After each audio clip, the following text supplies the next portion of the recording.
Hey hello guys, Bud Light update. The woke boycotts. Bud Light is the most profound boycott we have seen, I would say, in recent history, but all of history that I'm aware of as far as a marketed product nobody wants to be seen anywhere near Bud Light, and that is the fault of Alyssa Heinerschein, former vice president of Bud Light, the first woman to run the brand in 40 years, pictured here with a light blue shirt in New York City. This Bud Light executive was humiliated on the street, caught by a reporter from Daily Mail refusing to talk about how she destroyed the Bud Light brand. At the very least she could have said, "Hey, I feel terrible about this, I just can't talk right now." She had to have her friends say, "Oh, she's really not allowed to talk about this." Okay, fine. This affected millions of people, thousands of employees, hundreds of independent beer distributors, their employees, and a classic American brand, and not just Bud Light. Of course it affected Budweiser as well, an absolutely iconic American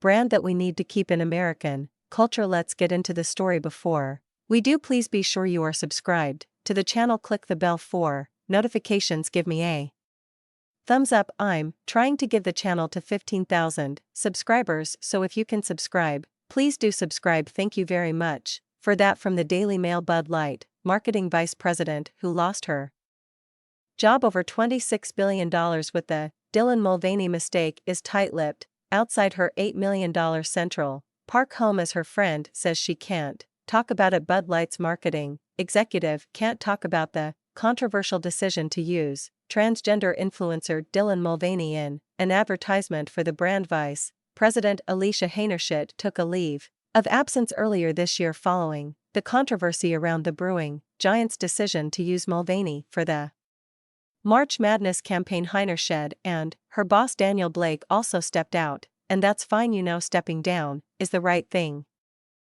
to do. When all of this was first going down, there was a fake poll that was put out saying Bud Light faced a backlash over its campaign with a trans influencer, but a poll finds that a majority of American beer drinkers support such campaigns. Well, if that's the case, why is it that sales from Bud Light are down 30% last week from the year prior? That's the highest recorded number. It's down so far. In a few more days we're going to get the next numbers after Memorial Day, and they'll probably be much lower, and the stock will continue to go down as a result of Heinerscheid's decision to take the American brand and try to liven it up and lighten it up and make it less fratty. She lost her company more than $27 billion in stock market value, and of course destroyed the brand. When they say that the sales are down by 30%, how can they be down by 30% if stores are essentially selling Bud Light for free? As the Mulvaney backlash continues, Budweiser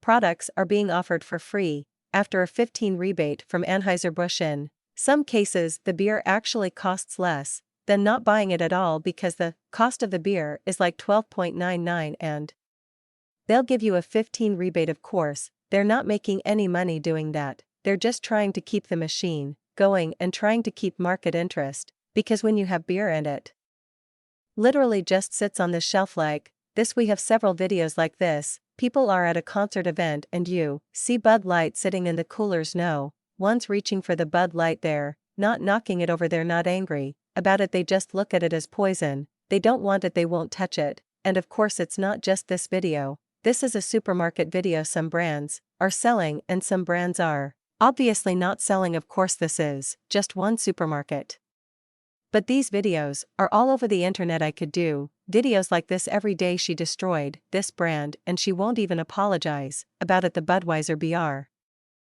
brand, not just the Bud Light brand, has been damaged so much they've been trying to rescue the brand by having an association with Harley-Davidson. Unfortunately, from the New York Post, the Budweiser ad touting Harley-Davidson cans were mocked. Following the Mulvaney backlash, Anheuser-Busch is being accused of pandering to conservatives who have boycotted Bud Light by releasing a new Harley-Davidson themed commercial for sister brand Budweiser, the beer company, which has seen sales of Bud Light tank in recent weeks following the backlash over its partnership with Dylan Mulvaney. Recently released a Budweiser ad counting specially created cans with the Harley-Davidson logo. And did it work? No, it didn't work. People were mocking it on social media. It's not going to save the brand. Was it worth a shot? Hey, why not? because they'd lost billions of dollars. Anything they can do could be an improvement. Now they need to get themselves ready for Alyssa's lawsuits. Is she suing the company? No. From American Military News, Bud Light parent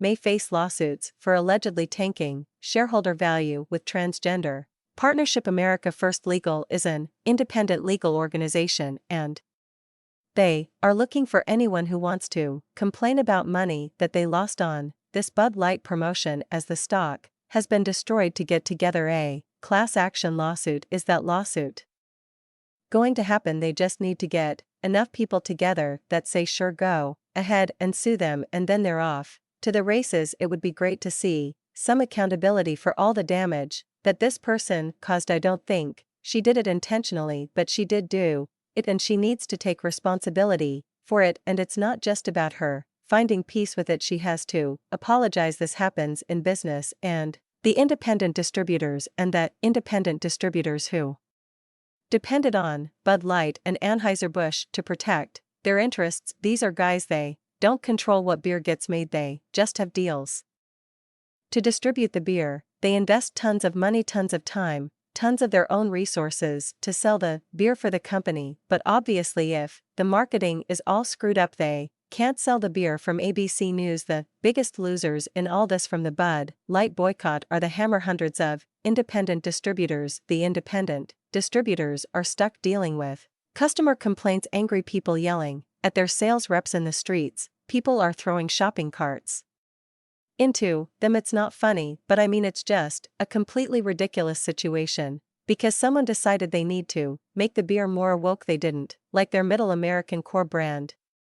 That was a multi-billion-dollar brand before she started fooling around with it. And the dumbest part of all this is that the people who are responsible for pushing social justice agendas, transgender agenda in products, why you would mix transgender people with consumer products, toothpaste, beer. What does that have to do with anything? Well, the people that are pushing this are causing distress for employers, for employees, for customers, for businesses, for investors. They could care less. They have no apology for what they've done to Target. They have no apology for what they've done to Bud Light or any of the other Anheuser-Busch brands. All they can say is, wait a minute, you're being hypocritical. Target, Bud Light, you're still not doing enough.